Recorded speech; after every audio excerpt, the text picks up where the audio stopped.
अस्सलाम वालेकुम। आज हम इस वीडियो में टोनी मॉरिसन का जो नावल है जैज़ उसकी समरी को डिस्कस करेंगे। हमें ये पता चलता है कि ये जो स्टोरी है ये शुरू हुई है 1926 में और अमेरिका का शहर है हार्लेम और इसके अंदर एक मियाँ और बीवी रहते हैं। बीवी का नाम है वॉयलेट और शौहर का नाम है जो ट्रेस। साथ में हमें ये पता चलता है कि जो है वॉयलेट उसकी 50 साल उम्र है और जो की भी इतनी ही उम्र है।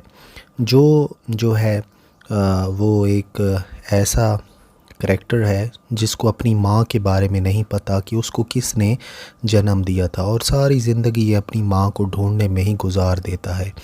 जहाँ तक वॉयलेट की बात है, वॉयलेट की उम्र 50 साल है और ये एक ब्यूटिशियन का काम करती है। हालांकि इसके पास लाइसेंस नहीं है ब्यूटिशियन का, ये लोगों के घर जाके मेकअप करती है और इस तरह से अपना गुज़र बसर ये करते हैं।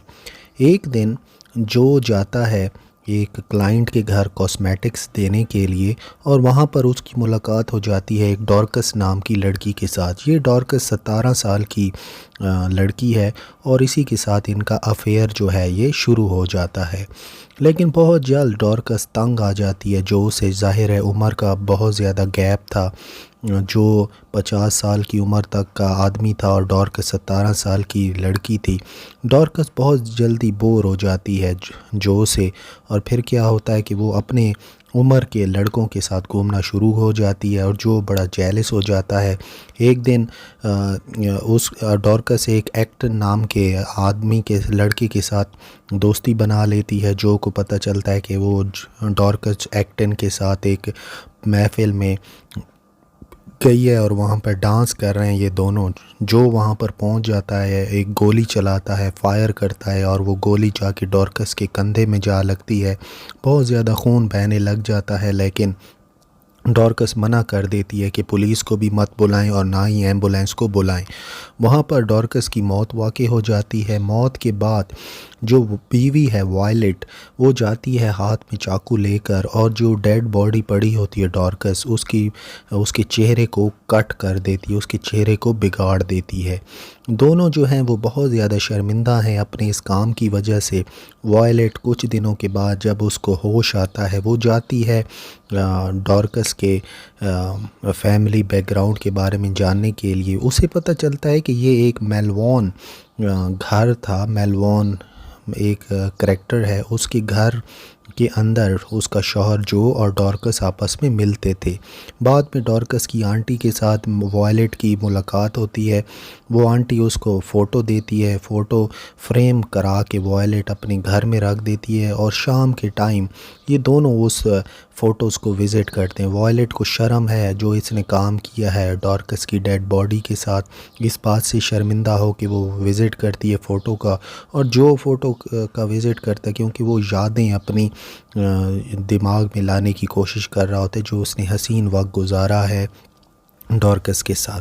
अब जो भूत है डॉर्कस का भूत वो उनको हॉन्ट करता रहता है और फिर हमें पता चलता है कि डॉर्कस की जो माँ थी वो एक सेंट लुई के मकाम पे रहा करती थी और कुछ सफ़ेद लोगों ने उसकी माँ को ज़िंदा जला दिया था उस घर में। ये भी हमें पता चलता है जैसे मैंने ऊपर आपको बताया कि इनकी मुलाकात हुई थी जब जो कॉस्मेटिक्स लेके जाता है और बाद में ये जो डॉर्कस जो है ये हार्लेम में आ जाती है, अपनी आंटी के पास ये रहती है। अच्छा, अब हमें बचपन के बारे में भी बताया गया है वॉयलेट की। अब बचपन कैसा था, इसके जो वालिद थे उन्होंने इसकी फ़ैमिली को छोड़ दिया था क्योंकि फ़ैमिली पर बहुत ज़्यादा कर्जा चढ़ चुका था। रोज़ डियर माँ है वॉयलेट की, लेकिन रोज़ डियर बहुत परेशान रहती है अपने बच्चों के मुस्तकबिल के बारे में और घर को कैसे चलाना है। ट्रू बेल दादी है ये वॉयलेट की और ये आती है इनके घर में और ये बाल्टीमोर में पहले जॉब करती है लेकिन इनके घर के हालात इतने ख़राब हो गए थे कि वो अब अपनी जॉब छोड़कर फैमिली की देखभाल के लिए आ जाती है वॉयलेट के और रोज़ डियर के पास।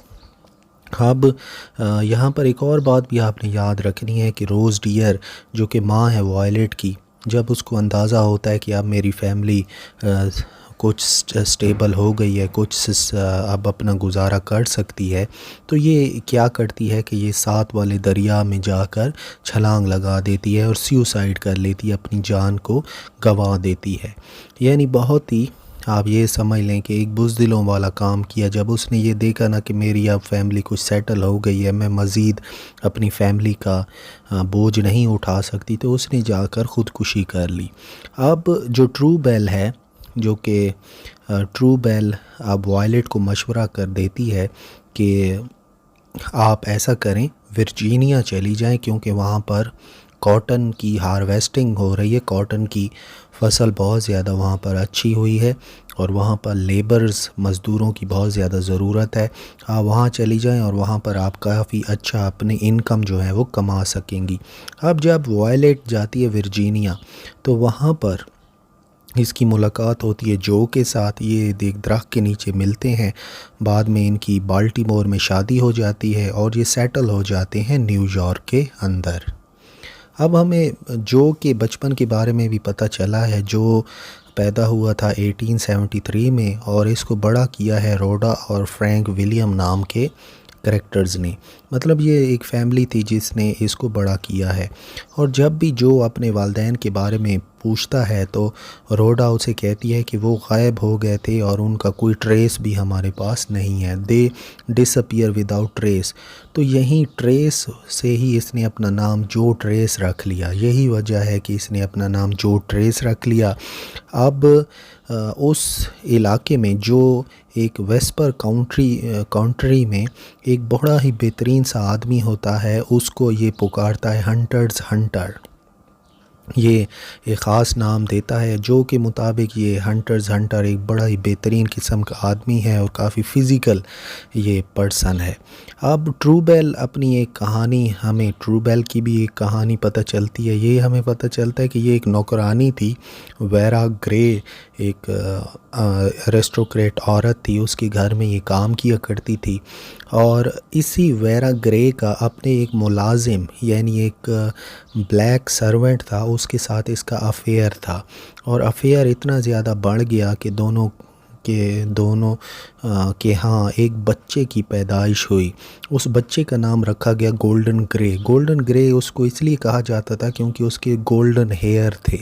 और वेरा का जो वालिद है वो इतना नाराज़ हुआ अपने बेटी के काम की वजह से कि उसने बेटी को ही आग कर दिया जायदाद से और वेरा को भी निकाल दिया घर से। बाद में हम ये बात देखते हैं कि गोल्डन ग्रे सारी ज़िंदगी ये सोचते हुए गुजार देता है कि मैं एक ऑर्फन हूँ, मैं एक यतीम हूँ। लेकिन अपनी 18वीं बर्थडे के ऊपर गोल्डन ग्रे को ट्रू बेल बताती है कि तुम्हारा असल में वालिद कौन है। तो ये जो गोल्डन ग्रे है अब निकल पड़ता है अपने असल वालिद से मिलने के लिए। और रास्ते में इसको एक दरख्त के नीचे एक औरत मिलती है। उस औरत का नाम होता है वाइल्ड। और ये औरत बहुत ज़्यादा हैविली प्रेग्नेंट है और 8-9 महीने हो चुके हैं और ये अब बस अपने बच्चे को पैदा करने के करीब ही है। गोल्डन ग्रे क्या करता है कि इस वाइल्ड नाम की औरत को वहाँ से उठा लेकर एक साथ में एक झोंपड़ी होती है हंटर्स हंटर की, उसकी झोंपड़ी में ये चला जाता है। और वहाँ पर ये वो जो वाइल्ड औरत थी वो एक बच्चे को पैदा करती है और वही बच्चा जो होता है। बाद में हमें ये पता चलता है कि ये जो जिस झोंपड़ी में वो ये लेकर आया था वो हंटर्स हंटर असल में उसका रियल नेम है हेनरी लेस्ट्रॉय। और ये हेनरी लेस्ट्रॉय ही गोल्डन ग्रे का वालिद है। यानी हेनरी लेस्ट्रॉय के साथ ही वेरा ग्रे का अफेयर था और इसी अफेयर से गोल्डन ग्रे जो है वो इस दुनिया में पैदा हुआ। अब जो वाइल्ड है जिसने जन्म दिया है जो को, वो नहीं चाहती थी कि वो अपने बेटे जो को परवान चढ़ाए, उसकी देखभाल करे, उसको ज़िंदगी में एक कामयाब आदमी बनाए। वो इसको छोड़ के चली गई और फिर दर बदर वो जंगलों में घूमती रही। और जो है वो इस तरह से रोडा और फ्रैंक विलियम के पास एज अ यतीम एक ऑर्फन चाइल्ड के तौर पे चला जाता है। और रोडा और फ्रैंक जो हैं फिर इसकी देखभाल करते हैं और इसको परवान चढ़ाते हैं। लेकिन रोडा और फ्रैंक क्लियरली जो को बताते हैं कि हम तुम्हारे असली वालिदैन नहीं हैं। अब हम स्टोरी जो है वो अब दोबारा से प्रेजेंट एज में, प्रेजेंट मोमेंट में वापस आ गई है। और फ्लीस का यहाँ पर अगर हम जिक्र करें तो फ्लीस असल में डॉर्कस की दोस्त थी, और ये जब डॉर्कस की मौत वाक़ई हो गई है तो ये एज़ अ कंफर्ट के तौर पर आई है वायलेट और जो के पास। फ्लीस आप ये याद रखिएगा, ये बड़े गोश्त लेकर, म्यूज़िक लेकर, पार्सल लेकर आई है ताकि मैं किसी तरह ये जो फैमिली है वायलेट और जो की, इनको सुकून मुहैया कर सकूं। फ्लीस ये भी बताती है कि जब डॉर्कस मर रही थी तो उसके होंठों पर आखिरी अल्फाज भी जो के थे। फ्लीस ये बात सोचती है कि मेरे ये अल्फाज सुन के जो काफ़ी खुश होगा, लेकिन इससे और भी ज़्यादा उसको तकलीफ़ हुई जो को, कि जब मर भी वो रही थी तो वो मुझे ही याद कर रही थी। अब बाद में म्यूज़िक चला दिया जाता है घर के अंदर, और इस म्यूज़िक के ऊपर वायलेट और जो हैं फिर डांस करते हैं, और फ्लीस काफ़ी खुश होती है। और एंड में जो फ्लीस को कहता है कि चलें, हमारी ज़िंदगी में काफ़ी मुसीबतें और तकलीफ़ें गुज़री हैं, और आपने जो विज़िट किया है हमारे घर का, इससे हमारी जो खुशियां हैं वो वापस आ गई हैं। और यहीं पर फिर ये नावल जो है ये ख़त्म हो जाता है।